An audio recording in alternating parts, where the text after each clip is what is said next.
the Asus TUF A15 is actually a pretty good performer. Despite its price tag, it was able to post some serious numbers with power whacked up to turbo mode, and even managed to hold its own in the quieter default performance settings as well. Being limited to 1080p certainly helps these frame rates and industry benchmark scores shine, but if you don't need the extra few pixels a 1400p or 1600p display can afford, you're going to be zipping through the latest and greatest games here. I never dipped below 60 frames per second even in heavier games like Returnal and Hitman 3. Meanwhile, Nvidia-friendly titles like Shadow of the Tomb Raider flew through its benchmarks on even the highest settings.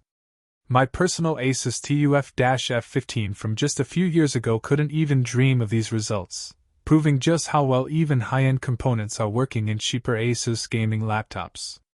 My spec costs $1,399. It's one of the cheapest gaming laptops I've reviewed yet, and it's far from the lowest performing considering it's working with an RTX 4060.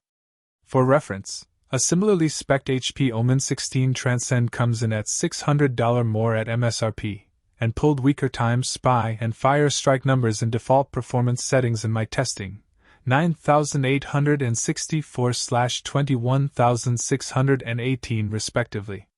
Considering I was flying through these in-game benchmarks without a hitch, I'd call that $1,400 well spent. Should you buy the Asus TUF A15?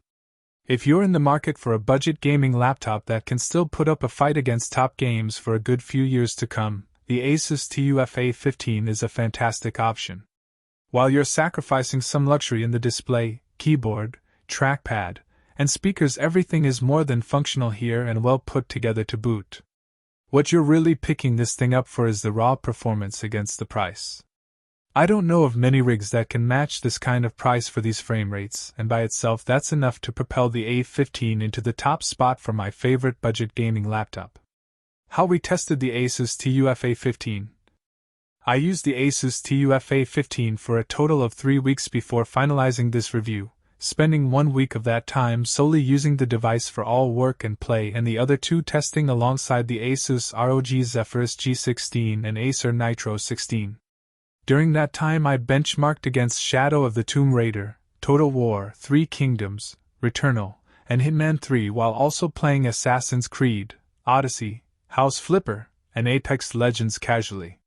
For more information on how we test gaming laptops, check out the full Games Radar Plus hardware policy.